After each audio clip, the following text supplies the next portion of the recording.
I don't get mad when people are wrong on the internet, but there are some people who should know better and just don't. And one former U.S. Army officer seems to be confused about the purpose of NATO. And is he spewing Russian propaganda? I'm Paul, U.S. Army combat veteran. Let's get into it. Okay, so this is a notorious right-wing commentator named Douglas McGregor. I think he would even call himself that. And what I find most interesting is that Doug is a former U.S. Army colonel who tweeted something that I thought was, it was actually sent to me by a friend who took it at face value. And it sounds pretty shocking. In fact, he calls it shocking, which a real shocking story doesn't need to tell you how it feels, but I'm splitting hairs over journalism. He says NATO readies a 300,000 troop deployment for Russia crisis from Politico. NATO is developing plans to deploy 300,000 U.S. troops to the European front lines in the event of a major conflict with Russia. The strategy involves creating land corridors to bypass local bureaucracy and ensure a swift response to Russian aggression. This is part of NATO's efforts to deter Russian aggression and prepare potential threats amid concerning escalation in the region. And he follows another tweet saying, what are they thinking? NATO's disclosed its preparations to deploy American troops to the European front lines in the event of a full-scale conflict with Russia. Innovative land corridors being created to expedite movement of soldiers through Central Europe, bypassing bureaucratic hurdles. Guys, this is something that is basically what he appears to be saying, or trying to lead you to believe through his tweets, that NATO is preparing some kind of large-scale intervention against Russia, right? That's what his tweets are trying to indicate. But he's dancing around what is some pretty obvious truths. First off, let's look at his own map, okay? As you can see, these seem to be getting troops to a particular set of countries that don't include Belarus or Ukraine. Now, why do you think that is? But it does include Turkey. Could it be that this is a plan to defend NATO countries? Now, here's what you're asking. Here's what you should ask yourself. Well, this is sort of his thesis. The core of this man's thesis is that this is a shocking turn of events that is unprecedented, and that is a dangerous escalation, a sign that NATO is preparing to go head-to-head with Russia. And we're going to talk about just why he should know better in a second. But first, you guys know I'm a military commentator. I don't get that many sponsorships, right? Nobody wants to touch this content. And so I rely on you guys, the fans. If you want to see some uncensored combat footage and a deep dive analysis of what's happening on the front lines, you want to check out combatvetnews.com twice a week. It's 2 additional videos, and any one of these tiers will get you access to it. So check it out. The link is in the description. A new video is actually dropping today. So here's why Colonel McGregor should know better. And it's very simple.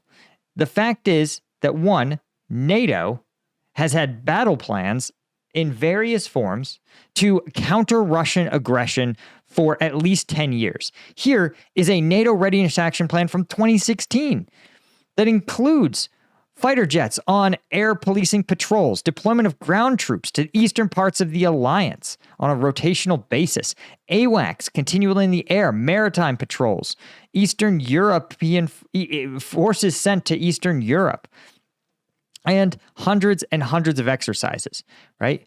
You also have the creation of a NATO response force, tripling in size. You have a quick reaction spearhead force of another 20,000 troops, right? And a NATO headquarters and NATO integration units on the Eastern Front, Bulgaria, Estonia, Hungary, Latvia, right? You can see that this is dating back 10 years, and NATO's been preparing, or rather, is always prepared for a conflict with Russia. Well, you might say, well, this is a 10-year plan by the Illuminati. No, it's the NATO's, by that standard, it's NATO's 50-year plan. Because here is documents from the U.S. Fifth Army in 1982, in which they describe Operations Plan 33001, the General Defense Plan of Europe, in which the U.S. Army's 5th Corps was supposed to go toe-to-toe with the Soviets.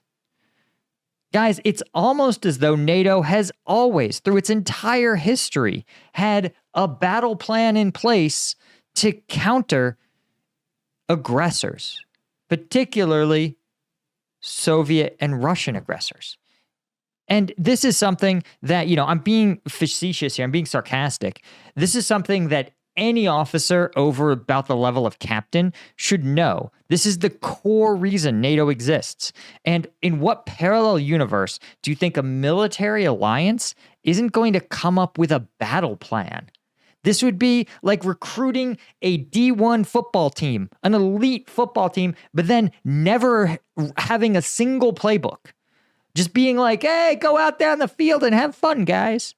No, that's not how teams work. That's not how militaries work, right? They're called op plans, operational plans.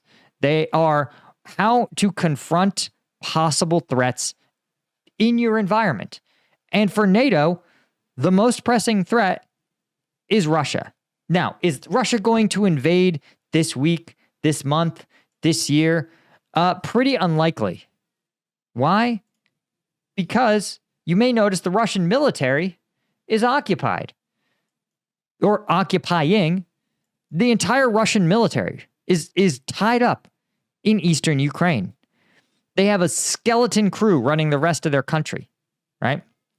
So do you think that Russia is going to find a 3 to 4 million man army, equip it with modern battle tanks, and be like, yeah, let's take out NATO? No, it's unlikely. But does that mean NATO should sit there and go, don't worry about planning? No, of course not. This is a core function of NATO. It's called deterrence.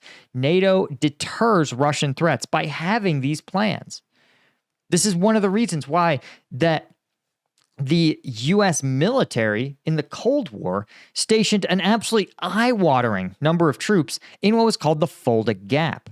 The Fulda Gap, right, is a tactical or a strategic valley through which it was believed a Soviet ground invasion force would have to pass if they wanted to seize Europe.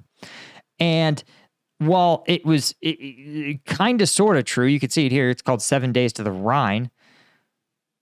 You could see that the Fulda Gap had an absolutely unbelievable number of units there, right? For most of the post-war era, the 1st Infantry Division was stationed there. But over time, that evolved. In the 60s, you had 4th Armored, 3rd ID. You had the whole 5th Corps, right? The plan here that describes 5th Corps' op plan as part of NATO's larger battle plan. So you could see that we're talking about thousands and thousands and thousands of troops have always been stationed in Germany, which at the time was the Eastern Front of NATO, but they've always been stationed as a deterrent force against Russian aggression or Soviet aggression before that. And again, I point these things out because if there's troops deployed somewhere, guys, FYI, there's always a battle plan with them. Troops do not go anywhere. U.S. military service members do not go anywhere without an extensive op plan in place. An op ord is the orders. An op plan is what you pull off the shelf and turn into orders when the need arises. Again, this is something that almost every military officer knows. And the fact that Colonel McGregor is spinning this as a dangerous escalation and some sort of unprecedented thing that NATO plans to defend NATO, is actually, I think, a sign that he is a disingenuous actor, right? He's someone who repeats a lot of Russian talking points. I don't know if he's affiliated with Russia or if he's just someone who likes to be contrarian. I've met some colonels that really are pretty ignorant. But let's take a look at what he said in the past, and we can use that to determine if we should listen to this guy in the future. That's usually a good metric, especially in the era of the internet. Everything is permanent. So we can see some of the predictions that he made, and then we can size them up here. So here's a good summary of many of his predictions was written December of 2022. So around a year and a half ago. Okay. And this is a summary of some of the things that he said about the initial Russian invasion, right? So 2.5 years ago, at the outset, as Russia marched into Ukraine, what were some of Colonel Macgregor's assessments? Well, first off, he assessed, quote, almost nothing will be left of Ukraine in the near future. On February 27th, 3 days after the invasion, Macgregor said, quote, now the battle in eastern Ukraine is almost over. Ukrainian troops are largely surrounded and cut off, and they have a concentration in the southeast down to 30 or 40,000. And if they don't surrender in the next 24 hours, the Russians will annihilate them. Again, that was February 2022. He made that prediction, right? On March 6th, he said, well, for the first 5 days, the Russian forces were too gentle, I think. These are real quotes from him, by the way. They have now corrected that, so I would say another 10 days, this should be completely over. But the question is, what is Zelensky going to do? The Russians have made it clear what they want is a neutral Ukraine, and that could have ended days ago if he had accepted that. Then they can just adjust the borders, which is a nice way of saying yield their territory to Russia, but the eastern part of Ukraine is firmly in Russian hands. But again, the Russians are not seizing that territory. They're destroying Ukrainian forces. That's their focus. Right? So it's fair to say that it was not over in another 10 days. It wasn't over in another 10 months.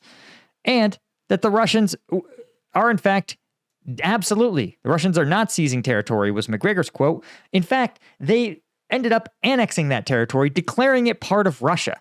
So it seems pretty bizarre. After another 10 days, the colonel was like, quote, the war is really over for Ukrainians this time. He said, quote, they've been ground to bits. There's no question about it, despite what's reported on our mainstream media. Again, the war would go on for has gone on for another 2.5 years. So still waiting for that part that he gets his predictions right. Right? The war, with the exception of Kharkiv and Odessa, as far as the Russians are concerned, is largely over. There's no intention to do anything else, he says, because the Russians don't have a very large army. They've got a very limited armed force by design. They didn't want to build a huge army, and they certainly are not in a position to threaten NATO, nor would they unless they were directly attacked by us, which is different from, again, what he said earlier. And Russia did build a very large army, you know? He also said, Putin doesn't want to go west of the Dnieper and end up incorporating 20 or 25 million Ukrainians into Russia. He knows they don't want to be part of Russia. That's never been his aim, Macgregor says. Bear in mind, Putin subsequently would annex eastern Ukraine. So I think it's fair to say that Colonel Macgregor is not really particularly accurate about his ability to assess a situation, right? Now, you may notice that there is one outlet that seems to cover the guy pretty extensively. Seems to really love putting his name in their mouth. And that's RT. RT basically repeats the guy's talking points every time he goes on any kind of show. It repeats them wholesale, right? You can see here multiple articles where he says the Ukrainians are done for. They don't have the forces and resources to make a difference at this point. April 2023. November 2023. The war in Ukraine is lost. It's over, guys.